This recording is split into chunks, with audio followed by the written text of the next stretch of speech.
Good morning. My name is Malcolm London, M-A-L-C-O-L-M, L-O-N-D-O-N. I am a representative of We Charge Genocide, and we are here today under the support and leadership of Alderman Sawyer, Alderman Maldonado, and Alderman Moreno to introduce a city ordinance called STOP around transparency, oversight, and protection around stop and frisk. Yeah.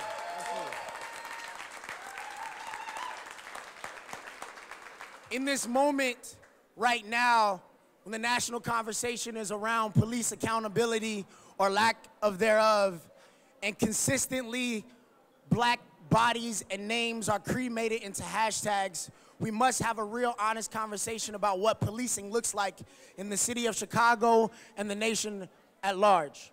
And so today we think one point of that is the lack of data collection in the city of Chicago could improve this situation. Right now there's a bill called SB 1304 in the state that is sitting on the governor's desk right now as we speak, that would improve or require the city of Chicago to do a data overhaul. And so right now, what we're asking for, our STOP Act includes or ask the city of Chicago to do it right and do it now. What our bill asks for is to include all stops and all frisk, but the bill right now in the state only requires to include frisk.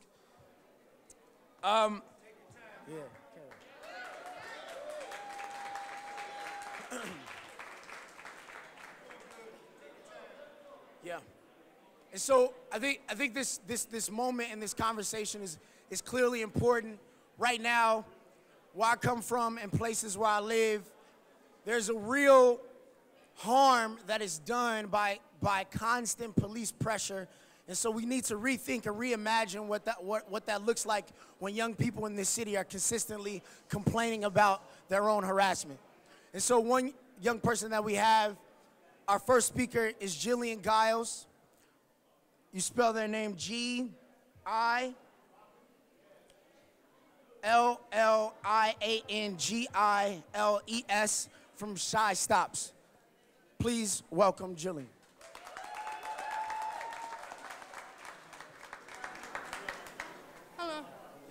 Mic down. Okay, I got you.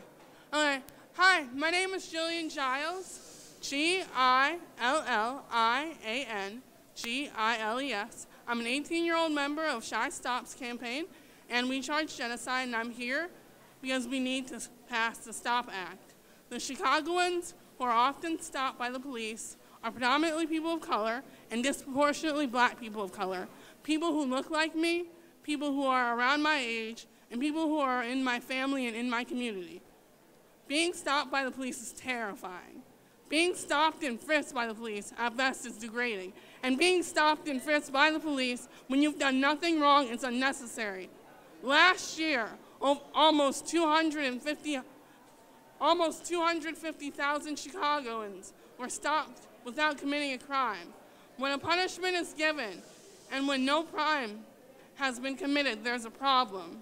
Because of over-policing, unnecessary stop and frisk, and the recent instances of police brutality, an environment of distrust and fear exists between this community and the CPD. In addition to this, very limited information about stop and frisk is being collected.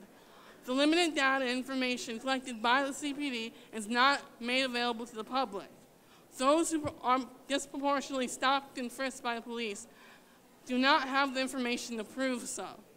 If passed, the STOP Act would require the CPD to share and collect demographic data on the race, age, and gender of those who are stopped and frisked. It would require the CPD to record all stops and all frisks to take place. On top of this, the STOP Act would require anyone who is stopped or frisked by the police to be issued a receipt of proof. The ordinance itself is not revolutionary. The only thing it demands is a greater system of monitoring stop and frisk. As people around the country talk about police accountability, Chicago has the opportunity to get the transparency and the accountability that will move this conversation forward. We have a duty to the communities affected by stop and frisk, and we owe them to get this act passed. Thank you. Thank you, Jillian.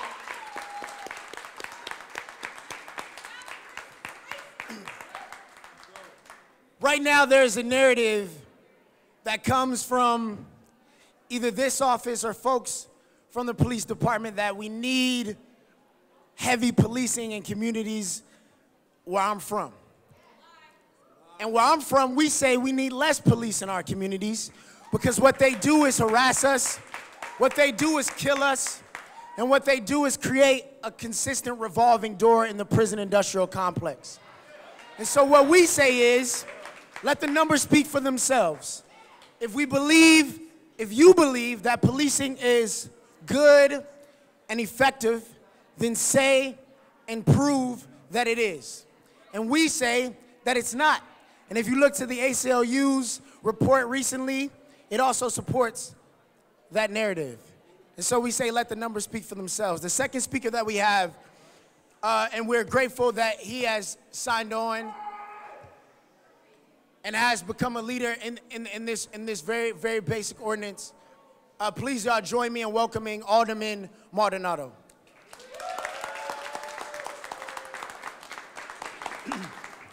Good morning. I'm proud to stand here today. I'm proud to start here today with members of We Charge Genocide in support of the STOP ordinance we are introducing in City Council today. This legislation strengthens Illinois Senate Bill 1304 to require the Chicago Police Department to recall all police stops to provide a receipt containing the name and badge number of the officers involved and all of people stop and or frisk, and to inform all people of their rights to refuse a search. We need the STOP Act now to provide the people of the city of Chicago, especially our Black and Hispanic population, fair and equal treatment in their interactions with the Chicago Police Department and protect them from racial profiling. CPD stops and frisk affects the largest number of Chicagoans, the majority of whom are minorities. So therefore, I applaud the members of We Charge Genocide for their advocacy on this very important legislation, and I hope the information and data collected from this CPD stops and frisk provides more transparency and fairness in our law enforcement system. Thank you.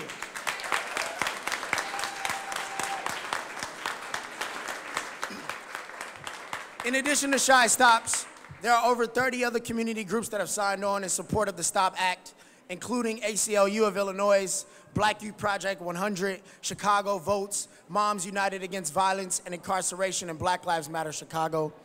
We also would like to thank our next speaker, Alderman Roderick Sawyer, who is also in support of the bill.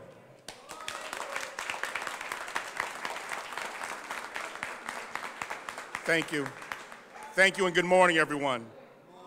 I applaud Malcolm and all the young people behind me that are leading this charge. We're simply filing this charge on their behalf. I want you all to congratulate these young people who are truly leading this charge in this effort.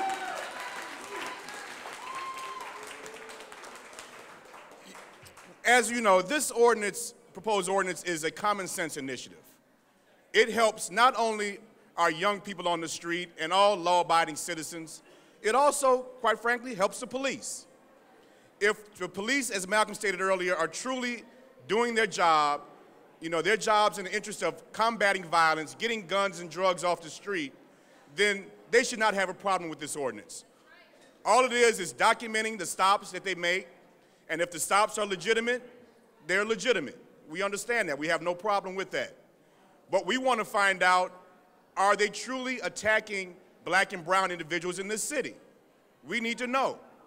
And if the evidence comes out that is to their support, we're going to support that initiative. But if it comes out different, we'll know that we'll continue on with this fight And I'm glad to know that I have people behind me that are really taking the lead in supporting this effort. I want to again thank the young people, all the organizations that have been involved, all the people out here in the audience. We thank you, and we're just merely following your lead. Thank you.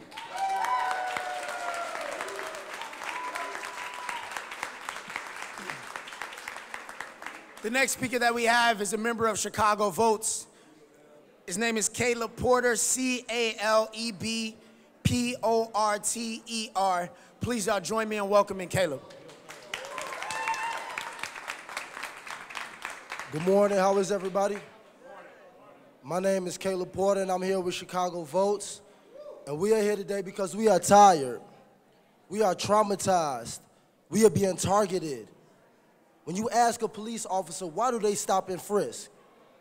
They say that by stopping and frisking someone who looks suspicious, they're preventing crime. What does somebody who's suspicious look like? Dark hair, dark eyes, dark skin. It looks like a lot of people in this room. Do I look suspicious? No. Do I look suspicious? No. Should I get stopped and frisked for walking down the street? No. Not based on what you look like, no. No. When I was a little kid, I used to see how the police treated my uncle. It wasn't cool, it wasn't nice at all. And by the time I got 10, 11, a little height on me, I started getting that same exact treatment. The first time I had handcuffs put on me, I was 13 years old. 13 years old. Ain't right. It's not right.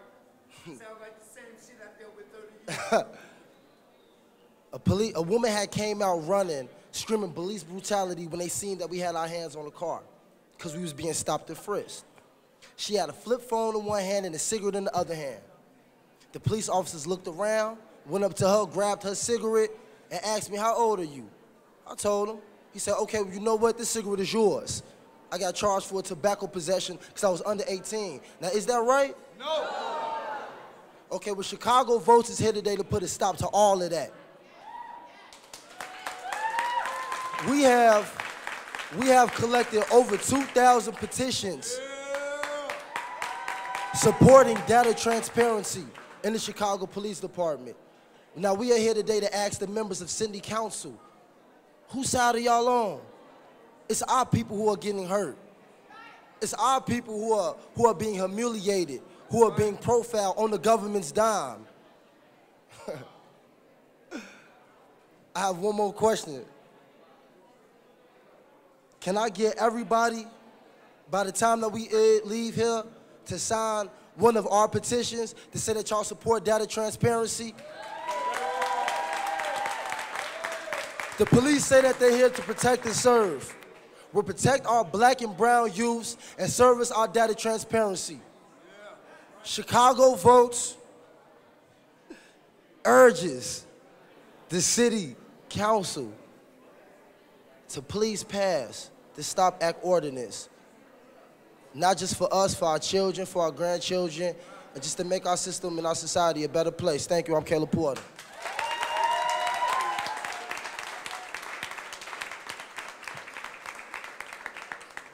The next speaker I'd like to bring up, and we also thank him for his support and leadership, is Alderman Joe Moreno. Thank you on this historic day. And I want to say thank you to Chicago Votes, People's Law Office, We Charge Genocide. In this time, and I'm proud to be the lead sponsor of this ordinance, it's a crucial ordinance, so that we are a city that recognizes our police department and most of them that are out there every day working very hard. However, we know that young black men, women, Latinos are out there being harassed, being pulled out of their cars, being racially profiled, being victims, being criminals for being black and brown. And that's wrong.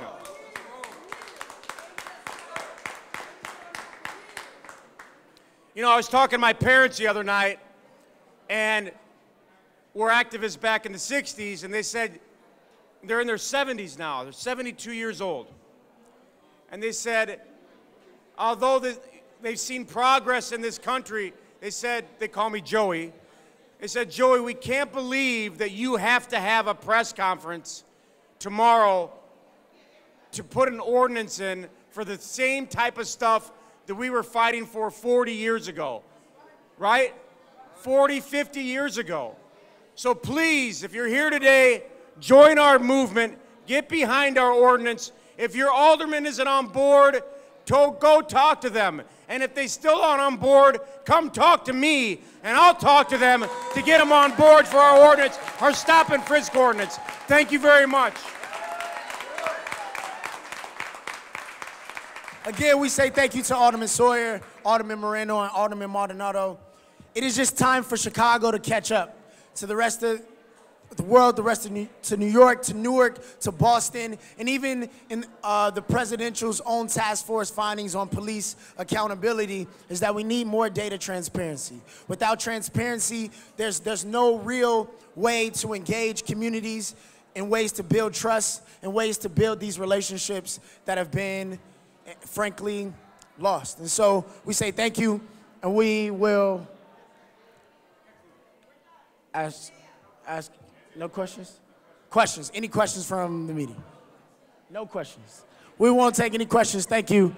Again, we are We Charge Genocide, an initiative in the city.